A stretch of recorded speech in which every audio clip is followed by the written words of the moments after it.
I would say the most bizarre prior auth I had was for a wheelchair. My patient had just had both of his legs amputated. This is Dr. Janea Calderia.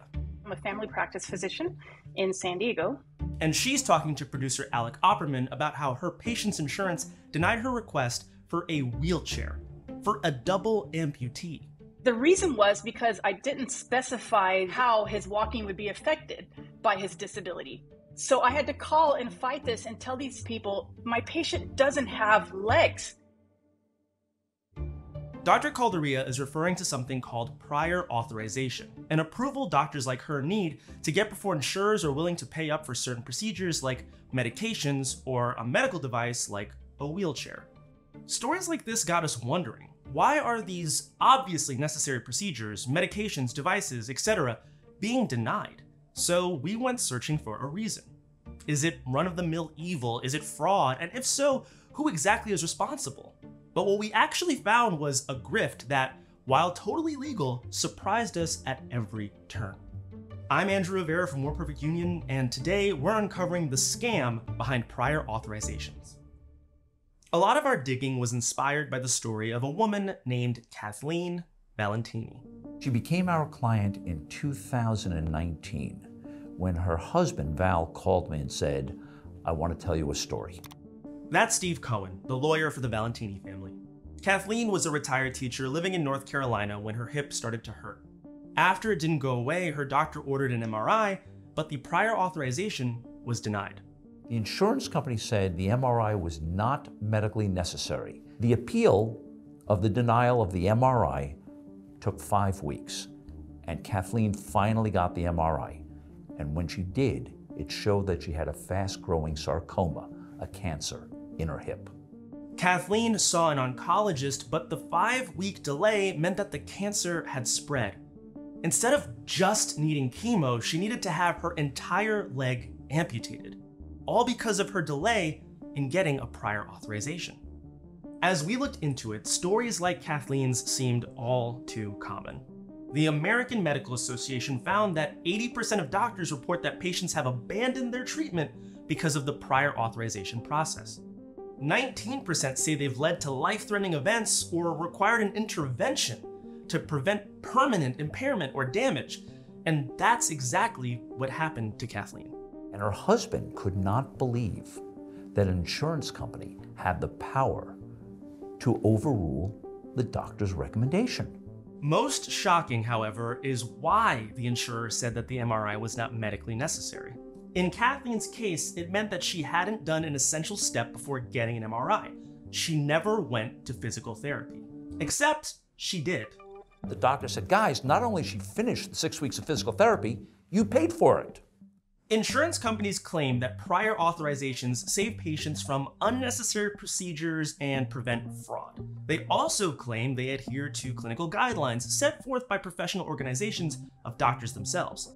In cases like Kathleen Valentini, we wanted to know, are insurance companies just lying? And who's doing this? Like, who is the person who sits down and sees Kathleen Valentini's record and decides to just hit denied? So we talked to someone who might know. I had teams ranging from 4 or 5 people all the way up to 20 plus reporting to me at different times. I was on the business operations end of our organization. This is Max, not his real name or voice, who worked at a company whose whole business was prior authorizations. Oftentimes, insurance companies can't handle the sheer amount of requests, so they outsource the decisions to a company like Max's. It wasn't actually Kathleen's insurer, Emblem Health, that denied her MRI. It was a company that Emblem Health had outsourced their prior authorizations to. Max was quick to defend most of the nurses and doctors reviewing prior authorization requests. What he described instead was systems designed at all times to look like they were simply adhering to best practices. But that stripped employees of the ability to practice good judgment.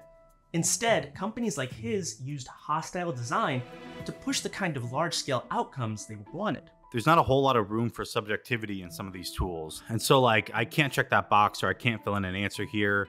That might be enough to fail that clinical algorithm. So I want to ask, for Kathleen Valentini, do you have any guesses as to like why that might happen? I mean, only speculating here. but they might not have entered all the information inappropriately, or it might not have been explicitly called out in the place that they would have expected to find it in the clinical documentation, in the clinical notes. To summarize, if Kathleen's doctor didn't write that Kathleen had already done physical therapy in wherever some anonymous doctor was expecting to see the words, "patient did 6 weeks of physical therapy," the insurance doctor, rushed for time, might have overlooked it. Had Kathleen's doctor placed that crucial component somewhere else and maybe circled it with some big arrows or not had to do a prior authorization at all, Kathleen might not have lost her leg. When you say like they're basically doing things that are just short of fraud, like what do you mean by that? It's almost like selective design in terms of, do you want to word this question in a tricky way that maybe makes it a little bit more difficult to someone not paying close enough attention, and then likely leads to them not getting an easy approval.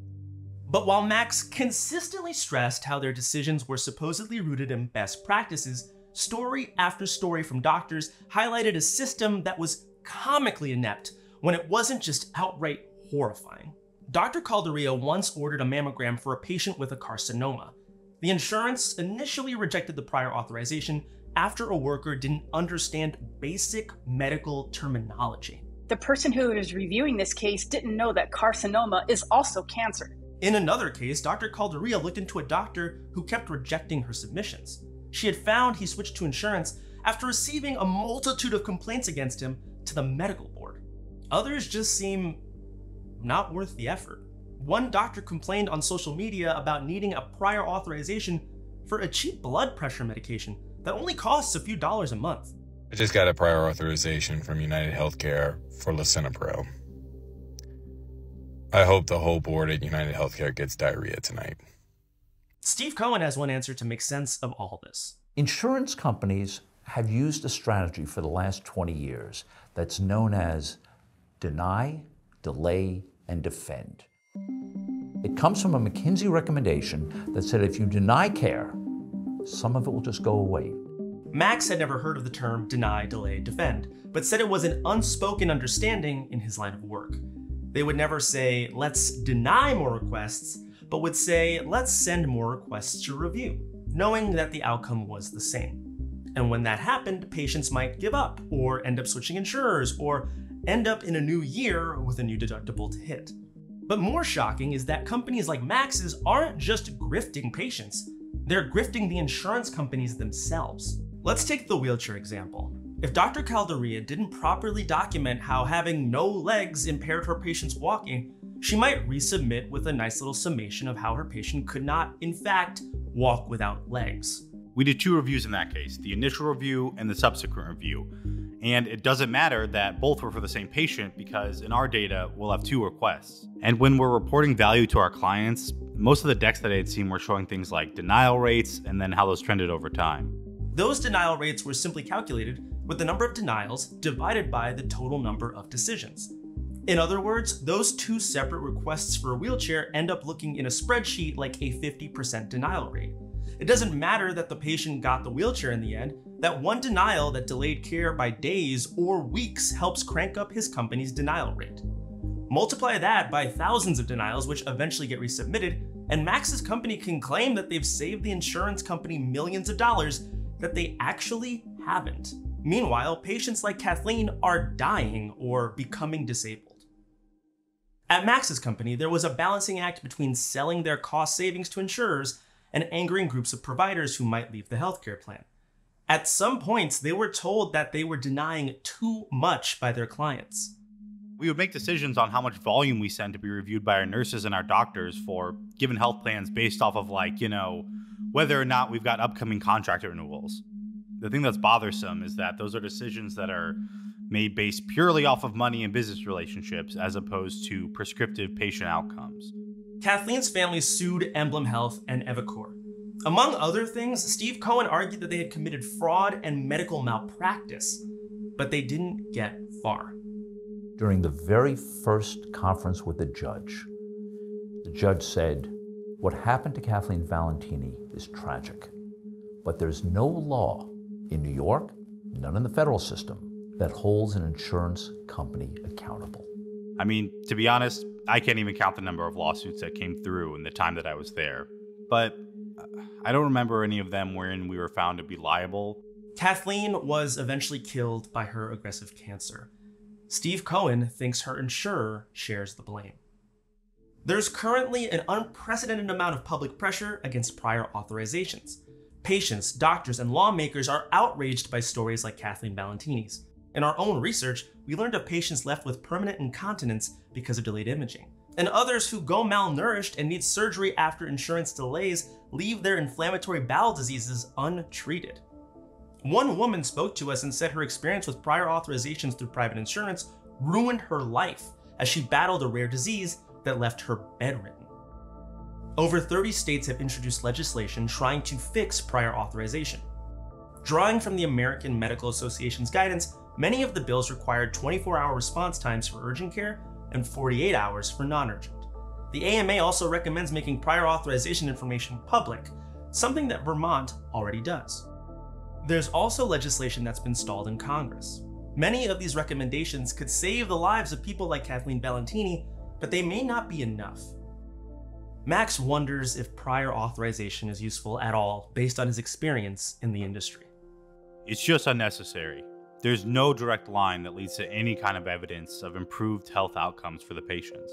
The excuse that insurance companies use for prior authorization is that there's rampant waste and fraud. That is simply not true.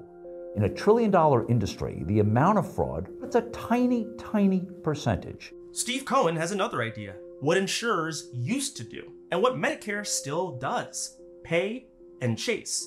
You pay for medical services and then go chase people down who have committed fraud. It does not get between the doctor and her patient.